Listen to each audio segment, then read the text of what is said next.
ब्रह्मा विद्या गीता अध्याय 15 श्लोक 2 से 4। ईश्वर सृष्टि और ज्ञान। अधश्चोर्ध्वं प्रसृतास्तस्य शाखा गुण प्रवृद्धा विषय प्रवाला है। अधश्च मूलान्यनुसंततानि कर्मानुबंधीनि मनुष्यलोके। इस श्लोक का संधि सहित शब्दों का अर्थ इस प्रकार है। अधश्चोर्ध्वं अर्थात नीचे ऊपर की ओर, प्रसृताः अर्थात प्रसारित, तस्य शाखाः अर्थात उसकी शाखाएं, गुण प्रवद्धाः विषय प्रवाला अर्थात प्राकृतिक गुणों द्वारा पोषित इंद्रिय विषय कोंपलें। अध चमूलानि अर्थात तथा नीचे की ओर जड़े, अनुसंततानि अनुबंधीनि अर्थात बंधन बांधना, मनुष्य लोके अर्थात मानव लोक में। वृक्ष की शाखाएं ऊपर नीचे फैली हुई हैं, जो तीनों गुणों द्वारा पोषित हैं तथा इंद्रियों के विषय कोमल कलियों के समान हैं। वृक्ष की जड़ें नीचे की ओर लटकती हैं, जो मानव रूप में कर्मों के प्रवाह का कारण बनती हैं। नीचे इसकी जड़ें मानव जगत में कर्मों का कारण बनती हैं। ईश्वर ने कहा कि जो तीनों गुणों द्वारा पोषित यह सृष्टि मानव के कर्मों का कारण बनती है। इस मंत्र पर विचार करने से पहले यह जान लेते हैं कि ईश्वर ने सृष्टि त्रिगुण किसे कहा है और यह कैसे निर्गुण ब्रह्मा के अंश ईश्वर का अंश बने। ब्रह्मा ने स्वयं को जागृत किया और तत्काल उनकी छाया अर्थात महामाया की उत्पत्ति भी हो गई। ब्रह्मा की जागृति के कारण ही महामाया की उत्पत्ति हुई अर्थात ब्रह्मा ही सत्य है, सत है। महामाया असत है, जड़ है। असत का अर्थ जो छाया रूप है। जैसे एक व्यक्ति जब सूर्य के प्रकाश में चल रहा होता है तो जैसे ही वह प्रकाश के क्षेत्र में प्रवेश करता है अर्थात प्रकाशित होता है, तो उस व्यक्ति की उपस्थिति के कारण उस व्यक्ति की छाया भी उत्पन्न हो जाती है। छाया असत्य है, जड़ है, उसमें किसी भी तरह का ज्ञान चेतना आदि नहीं है और न ही उसमें ज्ञान चेतना आ सकती है। वह अपने आप हिल भी नहीं सकती। जब वह व्यक्ति हिलता है या प्रकाश का स्रोत हिले तो ही छाया का हिलना डुलना दिख जाता है। अर्थात छाया स्वयं कुछ नहीं कर सकती, वह केवल जड़ है। यही स्थिति प्रतिबिंब की भी होती है। अर्थात उस व्यक्ति से निर्मित छाया प्रतिबिंब आदि सभी केवल जड़ हैं और वह व्यक्ति ही उनका मूल है। ब्रह्मा शुद्ध चेतन है और उनकी छाया महामाया जड़ रूप है। शुद्ध चेतन सृष्टि की रचना नहीं कर सकता। सृष्टि की रचना के लिए चेतन को अपने अंदर इच्छा और कर्म प्रकट करने होते हैं और बाहर सामग्री चाहिए होती है। यदि यह सब होगा तो ही सृष्टि की रचना हो सकती है। शुद्ध चेतन ब्रह्मा के पास केवल चेतन तत्व ही है और वह केवल सृष्टि के लिए ज्ञान और ज्ञान सत्ता तक ही सीमित होता है, इसलिए वह सृष्टि नहीं करता। ब्रह्मा स्वयं अपने में पूर्ण है और स्वयं ही भवः अर्थात जागृत होते हैं, इसलिए उन्हें स्वयंभू भी कहा जाता है। स्वयंभू अपने में ध्यान और ध्याता हैं, इसलिए वे इस सृष्टि के रचनाकार पालनहार के रूप में नहीं माने व नहीं जाने जाते हैं। महामाया में ही तीनों गुण अर्थात सत्गुण, रजोगुण और तमोगुण हैं। यही गुण इच्छा और कर्म के उद्गम है, अर्थात माया में ही इच्छा और कर्म होते हैं, इसलिए माया को त्रिगुणात्मा अथवा त्रिगुणमयी माया भी कहते हैं।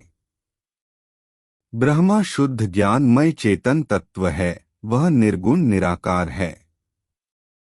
ब्रह्मा और महामाया में से न तो केवल अकेले ब्रह्मा ही सृष्टि रचना कर सकते हैं और न ही केवल अकेली महामाया सृष्टि बना सकती है। ब्रह्मा की चेतन शक्ति से महामाया दो भागों में विभक्त हो गई, जैसे सूर्य के प्रकाश से एक वस्तु दो भागों में विभक्त हो जाती है, एक तरफ तो प्रकाशित रहता है और दूसरी तरफ छाया रूपी अंधकार रहता है। जो प्रकाशित माया है, अर्थात जिसमें चेतन तत्व का प्रकाश पड़ा, वह सतगुणी माया अथवा विद्यारूपी माया कहलाई, और जहाँ चेतन तत्व की जागृति नहीं पहुंची, वह अविद्यारूपी जड़ माया कहलाई। विद्यारूपी माया जिसमें चेतन का प्रकाश पड़ा, वह प्रकाश अथवा ब्रह्मा का प्रतिबिंब माया में उत्पन्न हुआ, उसे ब्रह्मा चेतन भी कहा जाता है। वही ईश्वर कहलाता है। अर्थात ईश्वर महामाया के विद्यारूपी माया के अंश में पड़ा, ब्रह्मा का चेतन तत्व है, और अब वही त्रिगुणात्मिका माया का स्वामी भी कहलाया। ईश्वर के पास तीनों गुण हैं, अर्थात ईश्वर निर्गुण नहीं हैं, वे सगुण निराकार हैं। ईश्वर के पास माया के तीनों गुण आने से ईश्वर के पास इच्छा भी आ गई, ईश्वर के पास कर्म शक्ति भी आ गई, और ईश्वर के पास माया रूपी सामग्री भी आ गई। अब सृष्टि की रचना के सभी तत्व उपलब्ध हो गए और सृष्टि की रचना प्रारंभ हुई। ईश्वर ने सृष्टि की रचना दो भागों में बांटकर प्रारंभ की। एक जड़ भाग, जिसमें सभी ब्रह्मांड, तारे, ग्रह, पर्वत, नदी आदि अविद्या रूपी माया के जड़ तत्व से निर्मित हुए। दो चेतन सृष्टि, जिसमें सभी सजीव देह, जीव, आत्मा आदि का निर्माण हुआ। इसी सृष्टि के निर्माण हेतु ब्रह्मा जी का भी प्राकट्य हुआ। जो भी जीव, आत्मा आदि हैं, वह ब्रह्मा जी अर्थात महत तत्व और अहम तत्व का ही अंश हैं, अर्थात ब्रह्मा जी के अंश हैं। अब जो भी सृष्टि हुई वह तीनों गुणों से सज्जित थी और रजोगुण के प्रभाव से स्वकर्म और स्वेच्छा केंद्रित भी हो गई थी। इस आधारभूत ज्ञान के पुष्ट हो जाने पर आगे बढ़ते हैं। अब गीता के इस मंत्र पर विचारणा करते हैं। अधश्चोर्ध्वं प्रसृतास्तस्य शाखा गुण प्रवृद्धा विषय प्रवालाः, अर्थात वृक्ष की शाखाएं ऊपर नीचे फैली हुई हैं, जो तीनों गुणों द्वारा पोषित हैं तथा इंद्रियों के विषय कोमल कलियों के समान हैं। यह अश्वत्थ वृक्ष, जिसका मूल मैं हूँ, जो मुझसे ही निकलकर सृष्टि में हर तरफ बढ़ रहा है, अर्थात फैलाव ले रहा है, यह मेरे द्वारा प्रदान किए तीनों गुणों के कारण ही फल फूल रहा है। तीनों गुण अर्थात सतगुण, रजोगुण और तमोगुण। इनमें रजोगुण ही मुख्य आधार है इस फैलाव का, और जो फैलाव दिखाई दे रहा है वह सतगुण की वजह से दृष्टिमान है। तमोगुण की वजह से सब केवल इस फैलाव को ही देख सकते हैं, मुझे देख पाने अथवा मुझे अनुभव कर पाने में कोई भी समर्थ नहीं है। सृष्टि का तमोगुण के कारण यह संभव भी नहीं है। ईश्वर ने कहा कि सृष्टि का प्रथम व मुख्य मूल मैं ही हूँ, लेकिन जैसे एक बरगद के पेड़ की शाखाओं से भी छोटी छोटी शाखाएं निकलती हैं और कुछ समय बाद वे छोटी छोटी शाखाएं मिलकर एक नए तने का रूप ले लेती है, तत्पश्चात भूमि में जाकर एक नई जड़ अथवा अपना एक नया मूल बना लेती हैं और उस मूल से अपने फैलाव को और बढ़ाती रहती हैं। यहाँ से ही रजोगुण अर्थात सुख दुख का अनुभव, इच्छा व द्वेष का भाव आदि सभी रजोगुण का ही साम्राज्य है अथवा उसके अंतर्गत आता है। इसी रजोगुण से प्रभावित होकर हम हर वस्तु अथवा कर्म में अच्छा बुरा, सुंदर भद्दा, दुख सुख आदि महसूस करते हैं और अच्छे, सुंदर और सुख की इच्छा को समय अनुसार बली से और बलवती करते चले जाते हैं। यही इच्छाएं, भोग और उनके लिए मन सहित किए हुए कर्म ही नए कर्म फल के रूप में संचित कर्मों का कोष बढ़ाते रहते हैं। उन्हीं संचित कर्मों से नए जन्म का आधार बनता है। इसी तरह रजोगुण के कारण मन में कई इच्छाएं बलवती होती चली जाती हैं।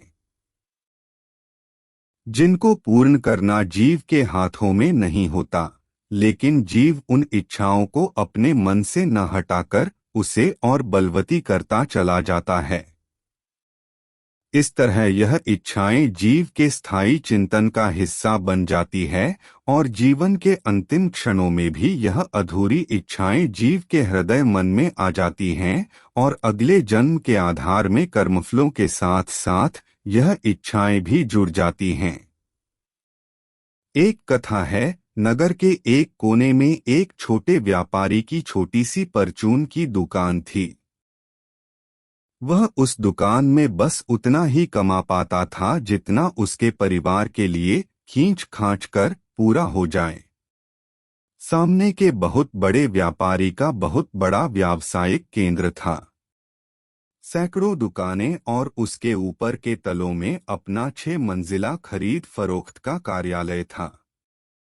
कई और कार्यालय भी वहां किराए व्यवस्था अनुसार खुले हुए थे। वह छोटा व्यापारी के हृदय में ईश्वर से यही शिकायत रहती कि मैं तो पूरी निष्ठा और सत्यता से व्यापार करता हूँ, लेकिन मुझे तो भोजन भी बहुत खींच खांच कर मिलता है। मुझे भी इतना बड़ा अमीर व्यापारी बनना है। यह सोच लगातार बलवती होती चली गई। व्यापारी वृद्ध हो गया और उसकी संतान उस दुकान को संभालने लगी। देहावसान के समय भी यही इच्छा लेकर व्यापारी ने अपना शरीर छोड़ दिया। ईश्वर के नियम अनुसार उसे अगला जन्म बहुत बड़े व्यापारी के घर मिला, लेकिन प्रारब्ध और कर्मफल में सुख का अभाव था, तो उस व्यापारी को बुद्धि में निर्णय का अभाव के साथ उसका जन्म हुआ। जो जो वह बालक बड़ा हुआ, उसको कई तरह की बुरी आदतें पड़ गई और उसके भाई बहनों ने उसका हिस्सा हड़प लिया। इस तरह वह व्यापारी की इच्छा तो ईश्वर ने पूरी की, लेकिन प्रारब्ध और कर्मफल को सबको सहना होता है।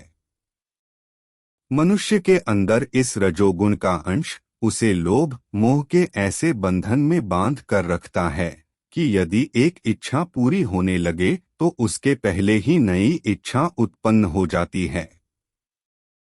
वह बिना नई इच्छा के एक क्षण भी नहीं रह पाता। माया उसे बिना नई इच्छा के रहने ही नहीं देती। इसी बंधन में वह लगातार बंधा रहता है और अपनी श्रेष्ठ बुद्धि का प्रयोग नई इच्छा के लिए ही करता है और मन उस नई इच्छा को बढ़ाने में बंध जाता है। इसी तरह यह वृक्ष में नई नई पंखुड़ियां जीव में रजोगुण द्वारा उत्पन्न होकर इस वृक्ष को हर तरफ बढ़ा रही हैं। ईश्वर आगे बोलते हैं कि अश्वत्थमेन सुविरूढ़मूल मसंग शास्त्रेण दृढ़ेन चित्वा। ईश्वर में प्रथम श्लोक में इस सृष्टि को अश्वत्थ बताते हुए इसके परिवर्तनशील प्रकृति के बारे में बताया। अब ईश्वर यहाँ बता रहे हैं कि इस तरह का अश्वत्थ वृक्ष जैसा मैंने बताया है कि जिसकी प्रमुख मूल व तना सबसे ऊपर हो और बाकी शाखाएं आदि नीचे की तरफ जा रहे हों, ऐसा वृक्ष जगत में नहीं होता है अथवा किसी को दृष्टिगत नहीं हो सकता है। यह वृक्ष अपनी नई जड़ों से, नई जड़ों का अर्थ है जो शाखाओं से निकली है, जिसके कारण यह सजीव जगत लगातार हर तरफ फैल रहा है, वही मनुष्य के जन्म और पुनर्जन्म के बंधन को लगातार बढ़ा रहा है। सजीव जगत का अर्थ है सजीव शरीर, जो अपने कर्मों, अधूरी सांसारिक इच्छाओं और कर्म फलों के कारण जीव जन्म और पुनर्जन्म के फेर में आदिकाल से अनंत काल तक बना रहेगा और इस जगत के अश्वत्थ स्वरूप वृक्ष की नई पत्तियों और शाखाओं को बढ़ाता रहेगा। इस वृक्ष के फल जीव रूपी जीव भोगता है और इस वृक्ष को ही अपनी शरणस्थली मानता है। इस श्लोक में थोड़ा गहरे जाने से पहले वनस्पतियों के उत्थान के बारे में जान लेते हैं। किसी भी पौधे अथवा पेड़ की बढ़ोतरी अर्थात उसका बढ़ना भूमि के रस अथवा रसायनों से नहीं होता। वायु और सूर्य मिलकर पौधे को बढ़ाते हैं। वायु से उसे अपने बढ़ने के लिए सामग्री अर्थात ईंटें आदि मिलती है और वह उन ईंटों के सहारे ही बड़ा होता है। पेड़ व पौधों के पत्तों में वह गुण होता है कि विषाक्त वायु से अपने लिए सामग्री निकाल लेती है और वायु को स्वच्छ कर प्राणवाणी के रूप में वातावरण में फेंक देती है।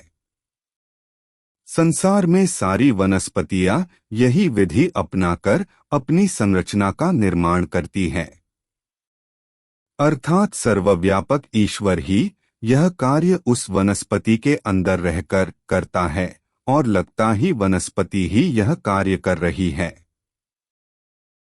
वनस्पति में जो रंग, रूप, सुगंध और रस आता है वह वनस्पति की भूमि के अंदर स्थित जड़ों से जल के साथ घुलकर वनस्पति के हर भाग में पहुंच जाता है। इस तरह वनस्पति को रंग, रूप, सुगंध और गुण मिलते हैं और इसी तरह उसमें बीज भी उत्पन्न होते हैं। यह सब वनस्पति अपनी जड़ों से प्राप्त करती है। यदि जड़ें न हो तो वनस्पति नहीं उग सकती। जड़ें ही किसी न किसी रूप में या रूप से पौधे को जरूरी रसायनों को उपलब्ध कराती है। कुछ वनस्पतियां दूसरी वनस्पतियों पर निर्भर रहती हैं। इस तरह की वनस्पतियों की जड़ें कांटों की तरह होती हैं और दूसरी वनस्पति से अपने जीवन का रस लेती हैं। अर्थात हर वृक्ष, पौधे आदि को जड़ों से जीवन मिलता है। ठीक इसी तरह जीव को जन्म और पुनर्जन्म के जीवन का रस जीवन में मोह, लोभ, सुख, दुख, इच्छा रूपी आदि जड़ों से मिलता है और जब तक यह जड़ें रहेंगी जन्म, मरण और पुनर्जन्म होते ही रहेंगे। ईश्वर कहते हैं कि केवल वैराग्य रूपी शस्त्र ही इन जड़ों को काट सकता है और कोई शस्त्र इन जड़ों को नहीं काट सकता। वैराग्य भी तभी आता है जब माया बार बार बुरी तरह मनुष्य को अपमानित, शर्मसार व अच्छी तरह से बुद्धि और ज्ञान का आत्मविश्वास को कुचल देती है कि जीव का अपने जीवन से भी मोह भंग हो जाता है। तभी जीव को वैराग्य का ज्ञान भाव आता है। बिना माया की मार खाए वैराग्य आना लगभग असंभव है। केवल ईश्वर कृपा ही ऐसा कर सकती है कि सारी स्मृति विलुप्त कर दे, वरना जब तक पति पत्नी, बच्चों, मित्रों, धन, भवन, भूमि की स्मृति रहेगी वैराग्य कभी नहीं आ पाएगा। ईश्वर ने भी मां कुंती से ये कहा था, मैं जिस पर कृपा करता हूँ पहले उसका सब कुछ छीन लेता हूँ, अर्थात उससे संसार छीनकर उसे वैराग्य दे देता हूँ। एक कथा है, एक बार एक शहर में बहुत प्रतिभावान बालक रहता था। उसका अपनी शिक्षा और अपना लक्ष्य बना लिया कि बहुत अच्छे पद, प्रतिष्ठा और धन का स्वामी बनाना है। वह दिन रात मेहनत करता। जब शिक्षा पूरी हो गई तो उसे एक बहुत प्रतिष्ठित संस्थान में अपने यहाँ उच्च अधिकारी के रूप में रखा। वह वहाँ दिन रात मेहनत करता, देश विदेश जाता और बहुत परिश्रम से अपना धन संचित करता। अर्थात धन संचय और प्रतिष्ठा के लिए उसने बहुत परिश्रम किया। फिर उसका विवाह हो गया और एक बालक हुआ। बालक थोड़ा बड़ा हुआ। शिक्षा के लिए वह पिता, जिसने इतने परिश्रम से धन अर्जित किया है, वह उस धन की ज्यादा परवाह नहीं करता और अपने बेटे की शिक्षा सबसे महंगे विद्यालय में कर देता है। जब बच्चे की शिक्षा चल रही होती है तो बच्चे की हर इच्छा पूरी करता है और किसी तरह की कोई कमी नहीं रखना चाहता। अर्थात जो सबसे प्रिय था, धन, अब वह उसका प्रिय नहीं रहा। अब मोह का केंद्र बेटे का भविष्य है। बेटा बड़ा हुआ। उसके बिगड़े हुए मित्रों ने उसे एक द्रोही और दुष्ट बना दिया कि वह अपने पिता पर ही हाथ उठाने लगा। अब जब कोई हाथ उठाता है तो सबसे पहले व्यक्ति अपनी पीठ आगे कर देता है और अपनी आंखों आदि को ढक लेता है, ताकि इंद्रियों को नुकसान ना हो, अर्थात देह और इंद्रियों में इंद्रियों का मोह अधिक होता है और जिसका मोह होता है उसे स्वाभाविक तौर पर बचाने के प्रयास होते हैं। अब बेटा दिन ब दिन उग्र होने लगा, जिसके लिए पिता अपना सब कुछ न्योछावर करने को प्रस्तुत था। उसी ने न्यायालय में उसकी शिकायत कर उसे जेल भिजवा दिया और जन्म भर दूर रहने का आदेश भी दिलवा दिया। पुत्र से मोह भंग हुआ। बेटे से लड़ाई के दौरान आंख के पास फोड़ा हो गया, उसमें जहर भर गया। डॉक्टर ने कहा कि एक आंख को बचाया नहीं जा सकता। यदि तुरंत आंख नहीं निकाली तो जहर मस्तिष्क तक पहुंच जाएगा और जीवन का जोखिम बहुत बढ़ जाएगा। अब जिस इंद्री को बचाने के लिए देह को पिटने के लिए आगे किया, अर्थात मोह छोड़ दिया था, अब अपने जीवन को बचाने के लिए इंद्री का मोह भी छूट गया, अर्थात जीवन सबसे कीमती होता है। अब जीवन बच गया, लेकिन पत्नी झगड़ने लगी और दोष देने लगी कि पिता के कारण ही पुत्र गलत रास्ते पर गया। रिश्तेदार आदि भी हंसी उड़ाने लगे। आस पड़ोस के लोग तो पहले ही अपमानित करते थे। पिता का अब अपने जीवन से भी मोह भंग होने लगा। सोचे लगा कि देह अर्थात जीवन ही समाप्त हो तो कुछ सुख मिले।